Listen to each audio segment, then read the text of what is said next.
Chers partenaires, tout d'abord, je voudrais vous remercier pour tant d'inscriptions pour notre premier roadshow virtuel dans cette nouvelle période digitale. Par ceci, vous nous prouvez en plus qu'une transformation peut se réaliser très rapidement. Pour les clients qui ne me connaissent pas encore, je suis Bart Carton, Sales Manager chez Capadata, et j'ai l'honneur de travailler chaque jour avec votre Sales Team, aujourd'hui représenté par Maud Baron, Patrick Banken et votre Account Manager Elke de Turk. Aussi pour vous, mes chers collègues, un grand merci pour l'aide à faire de cet événement un grand succès. Et Capadata se trouve devant une nouvelle période. Notre année fiscale se termine dans quelques jours avec les résultats le plus haut depuis les 22 ans que nous existons. Nous nous réalisons que c'est grâce à vous et à notre équipe, naturellement, que nous avons pu réaliser cela. Donc, aussi pour cette partie-là, un grand merci. Et nous vous invitons à nous joindre à notre nouvelle aventure à partir du 1er juillet.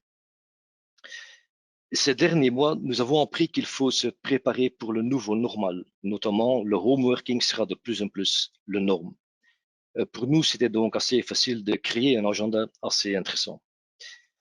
Dans un instant, nous allons commencer avec Sophos Interceptics. Ce sera présenté par Frédéric Van der Wallen, notre pre-sales engineer que vous connaissez certainement. Et il sera suivi par Monsieur Thierry van Averbeken. Si je suis bien informé, c'est un vrai Bruxellois, donc j'espère qu'il va nous présenter en du vrai Bruxellois et nous expliquer comment il faut protéger votre business et les remote workers en utilisant le Total Email Protection de Barracuda. Et comme dernier topic, ce sera de nouveau Frédéric qui va monter sur le podium virtuel, qui va vous informer sur les solutions de Pulse Secure. Où que vous soyez, quel que soit votre appareil que vous utilisez, créez toujours une connexion sécure et donc contrôlée. Il y a moyen de poser des questions durant les présentations. Entre les sessions, il y a Elke, votre account manager, qui va présenter les questions les plus importantes, ou bien les questions vont être discutées durant notre session Q&A, donc les questions et réponses, pendant lesquelles vous pouvez naturellement savourer ou votre kit apéro. C'est donc ce kit-ci. Petite remarque, nous avons essayé d'envoyer les kits à temps à tout le monde, mais je crains que pas tout le monde a reçu le paquet à temps, donc nos excuses. Mais il faut savoir que nous n'avons pas encore intégré notre solution téléportation dans nos services logistiques, mais mes patrons m'ont confirmé et promis que ce sera le cas pour l'année prochaine. Voilà, merci. Une excellente après-midi et donc je demande à Frédéric d'ouvrir la première session. À tout à l'heure. Bonjour à tous. Merci Bart. Je ne suis pas bruxellois, donc mon français, c'est le français que d'un flamand. Je vais vous parler un peu de Sophos. Donc, je pense que tout le monde sait déjà un peu qu'est-ce que c'est Sophos. Je vais prendre focus aujourd'hui maintenant au Interceptix et la différence entre Interceptix et les autres antivirus qui existent aujourd'hui. Et je vais essayer de faire une comparaison avec un virus comme nous connaissons déjà des virus aujourd'hui, des virus des humains, des personnes. Par exemple, le virus, la grippe, c'est quoi? Pourquoi est-ce qu'un virus est un virus? Il y a certaines choses, certains attributs qui sont typiques pour un virus. Pourquoi un virus est un virus? Ils sont beaucoup. Hein. J'ai marqué ici 4, mais ils sont des millions peut-être, je ne sais pas. Il y en a encore des autres choses qui ont des attributs qui sont pareils, mais pour des choses qui ne sont pas un virus. Par exemple, vous avez peut-être mangé quelque chose de mal et vous avez une intoxication alimentaire. Vous me comprenez, je pense. Donc ça, c'est pas un virus. Donc ça, c'est différent. Je vais appeler ça quelque chose de bon. C'est pas tellement bon parce que on ne sent pas bien, mais c'est pas un virus. Et comparé maintenant avec un virus d'un ordinateur, c'est quoi un virus? C'est quoi un ransomware ici? Ils sont certains attributs qui sont typiques pour un virus, pour un ransomware d'un ordinateur. Ces choses-là, on peut les voir avant le virus a été exécuté. Donc, seulement de regarder le fichier même, on sait déjà reconnaître que quels sont les attributs qui sont marqués et beaucoup plus que les attributs qui sont marqués. Mais aussi ici, il y en a des fichiers qui sont pas graves, hein, qui sont bons, mais qui ont des attributs euh, pareils, qui sont les mêmes, ou même des autres qui sont pas pareils, donc qui sont un peu différents. Et maintenant, on va parler de Sophos. Hein. Qu'est-ce que va Sophos faire ici? Sophos va prendre tous les attributs qui s'est trouvé dans tous les fichiers existants, des fichiers d'un ransomware, des fichiers d'un trojan, n'importe, des fichiers qui sont bons, hein, des attributs de fichiers qui sont bons. Euh, il va les mettre dans une liste. Et de chaque virus, il va marquer les attributs et regardez, je l'ai trouvé ça dans des millions ou des mille de fichiers mal et des mille de fichiers bons. Et comme ça, nous avons une liste comme ça. Ça veut dire, s'il y a un nouveau fichier qui arrive dans votre ordinateur, le système, c'est regarder, c'est comme dans une liste, un checklist euh, de tous les attributs connus pour un ransomware. Il sait regarder, OK, ça c'est pareil comme un ransomware, au fin, il sait dire, ah, ce nouveau fichier est un ransomware, mais je ne l'ai jamais vu avant. Donc, ce procès, ne prend pas beaucoup de temps. Ça va tellement vite. Il faut même pas avoir accès au Internet pour le faire. Mais pour pas seulement comprendre, mais pour se récepter, pour se recevoir, pour savoir que ça c'est aussi très bien et c'est une autre manière de chercher des virus, euh, il faut changer un peu la tête. Il faut être d'accord et dire, ah mais oui, ça c'est une bonne idée. La plus grande partie des gens pensent encore qu'il faut euh, encore ajouter un antivirus traditionnel qui cherche des signatures qui sont dans un fichier, donc des signatures pour reconnaître un virus qui existe ou peut-être un variant d'un virus qui est connu. Euh, et on peut mettre les deux à côté, donc le Interceptix même et un antivirus traditionnel, on peut les mettre dans un système de deux en même temps. Euh, mais il faut savoir que ce système que je viens d'expliquer, c'est un système qui utilise l'intelligence artificielle, le machine learning, comme vous voulez. Et ça, c'est quelque chose naturellement de nouveau. Ça existe déjà quelques-uns, hein, mais c'est le système d'aujourd'hui pour reconnaître des fichiers inconnus. Maintenant, dans l'écran, vous avez la liste des produits de Sophos pour reconnaître des virus, donc des programmes antivirus. Et pour commencer, à gauche, vous voyez que tous les programmes qui sont installés on-prem, donc des versions traditionnelles sans gestion dans le cloud, sont end of sales. C'est environ aujourd'hui, je ne sais pas si c'est tellement aujourd'hui, fin du mois, n'importe, hein, mais pour tous les nouveaux on n'achète plus les installations on-prem. Par contre, on peut acheter tout ce qui est centralisé, la gestion dans le cloud, et ça s'appelle Central. Hein. Donc Central, ça c'est le système centralisé chez Sophos pour la gestion. Donc Central Endpoint Protection, ça c'est l'antivirus traditionnel géré dans le cloud. Central Interceptix, ça c'est le système que je viens d'expliquer, le machine learning ou deep learning, artificial intelligence, intelligence artificielle, comme vous voulez. Donc, ce sont les deux colonnes premiers. Le troisième colonne-là, complément à droite, ça c'est la combinaison des deux. Donc, comme j'ai expliqué, vous pouvez ajouter les deux dans un ordinateur et pour avoir les deux, ça s'appelle Central Interceptix Advanced. Vous pouvez naturellement, si vous voulez, mettre le Central Interceptix à côté d'un autre antivirus que de Sophos, mais il faut être prudent. Donc ici, je marque Deep Learning Malware Detection, ça c'est donc le système que je viens d'expliquer. Mais le Exploit Prevention fait aussi partie de Central Interceptics. Ça c'est aussi un système intelligent pour détecter de nouveaux exploits.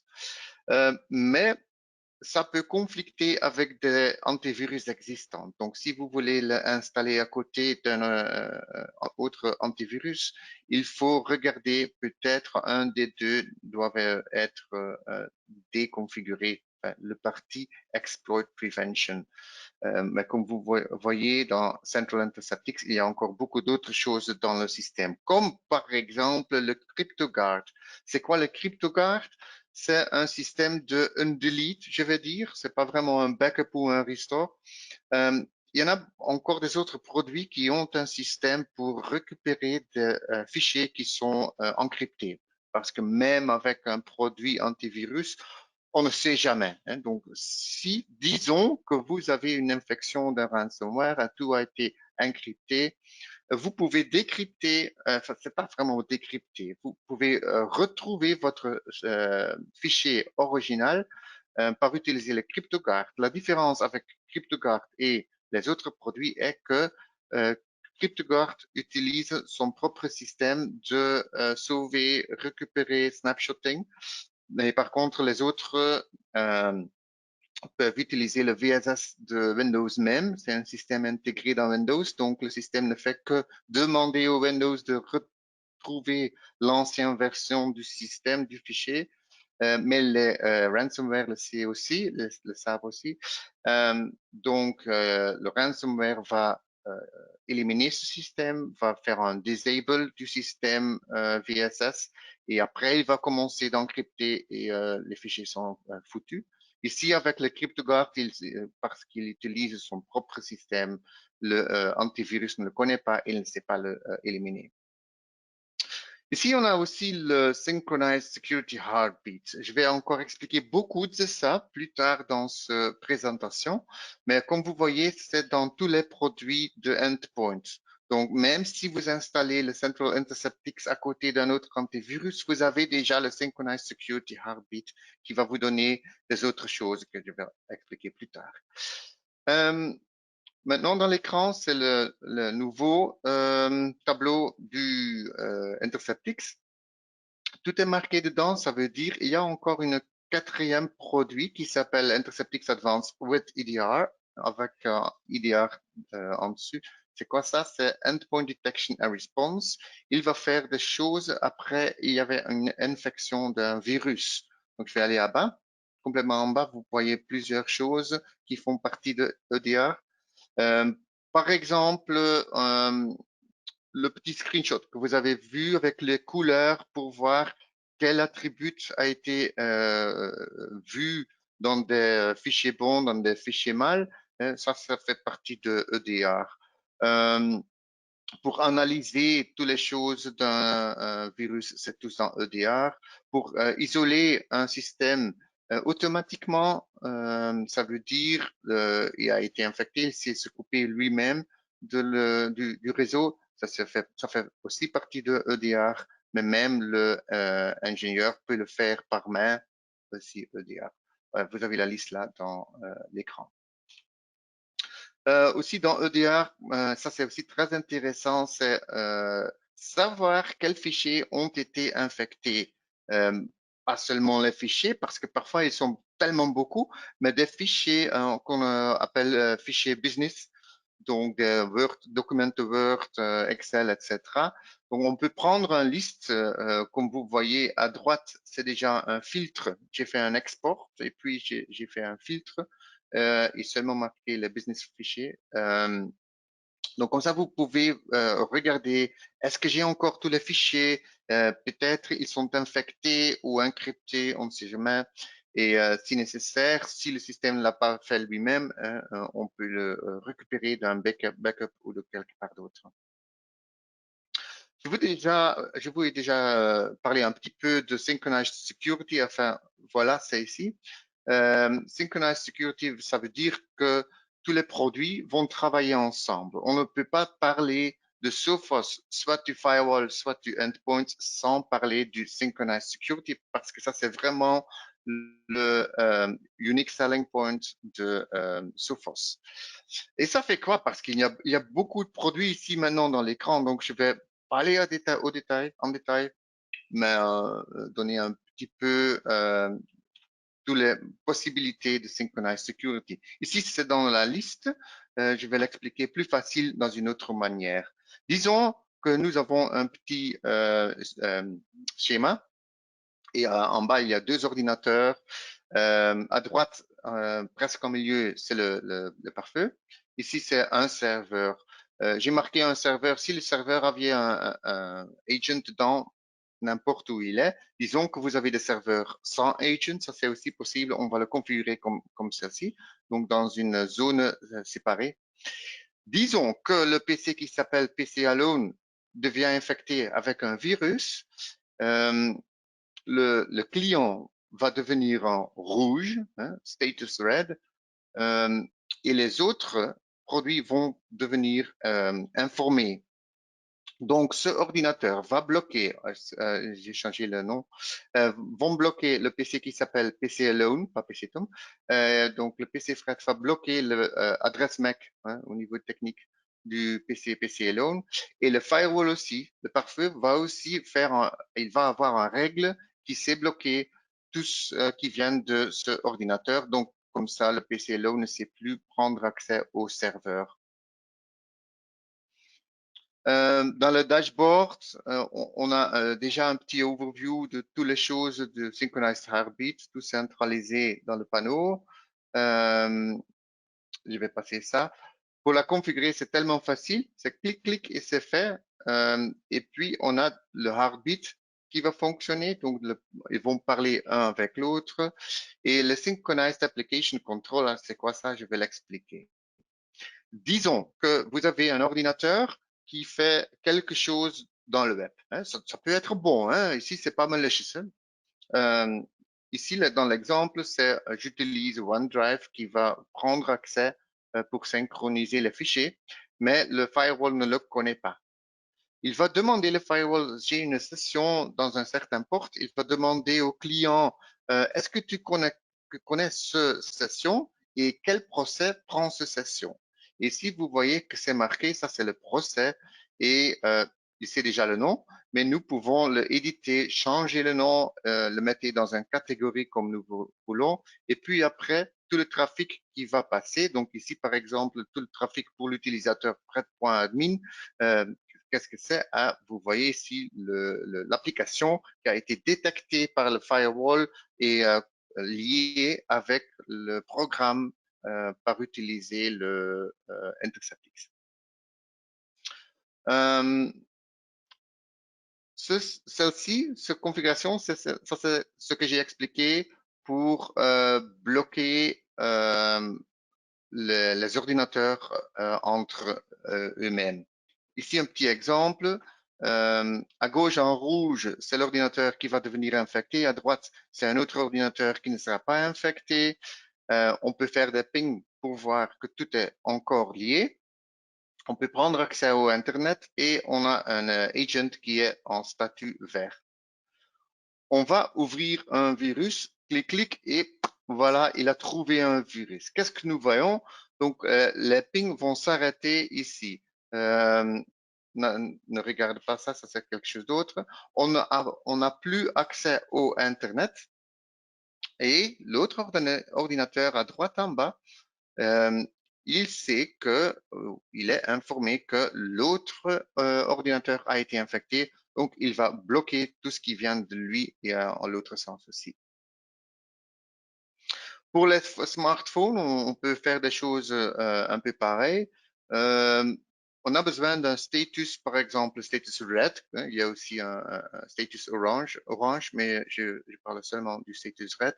Pour savoir c'est quoi un status red dans un smartphone, on peut le configurer. Disons, c'est un choix ici, on dit toutes les applications que je trouve, enfin, que Sophos trouve suspicious. Hein, s'il trouve une application suspicious dans l'appareil, il va devenir dans un status rouge. Donc, quand il est dans un status rouge, le Wi-Fi, c'est le bloqué. Le Wi-Fi va dire, ah, ok, j'ai trouvé ici, il n'est pas bloqué dans ce screenshot, mais c'est pour l'explication. Quand il voit un statut en rouge, le Wi-Fi peut couper tout le trafic dans le Wi-Fi. Mais il faut naturellement avoir des access points de Sophos aussi. Voilà, puis on a le email gateway. Le email gateway, c'est quoi? C'est tous les emails qui sont en train d'entrer dans le réseau, donc le MX Record Scanning. Euh, on peut configurer que si le système là trouve un virus dans un email, que l'ordinateur qui va recevoir ce email, ben, il va pas le recevoir, mais normalement, il aura le reçu, va faire un scan de l'ordinateur complètement préventif. Puis, on a le address queue. Ça fait quoi? Donc, ce email gateway va aussi changer le lien. Donc, il sait qui a cliqué sur un lien et qui n'a pas cliqué. Si on a trouvé qu'il y a des utilisateurs qui cliquent trop dans des liens qui sont pas tellement bons, on peut automatiquement dire, ah, nous allons les entraîner dans Fishthread. Donc, Fishthread, c'est une application pour entraîner des utilisateurs de ne pas cliquer sur des emails qui ne sont pas bons, qui sont un peu bizarres, qui viennent des domaines qui sont... Hein. On peut automatiquement donner un training aux utilisateurs qui cliquent trop dans des emails qui ne sont pas tellement bons. Ici, c'est pour expliquer un peu comment configurer le Fishthread. Voilà. Et tout va aller automatiquement. Ça veut aussi dire que, au fin, quand tout a été nettoyé, donc l'administrateur doit peut-être rien faire, préférablement. Il va effacer tout ce qui doit être effacé. Il va reprendre, donc faire un restore de tous les fichiers qui sont nécessaires. Et après, quand tout est bon, sera bon again pour l'utilisateur. Il est back online. Eh ben voilà. Elke, est-ce qu'il y a des gens qui ont demandé des questions? Non, actuellement, on n'a pas reçu de questions. Alors, je propose qu'on avance avec la deuxième session avec Thierry qui explique l'histoire de Total Email Protection de Barracuda. Ok, merci et à plus tard. Voilà, à plus tard.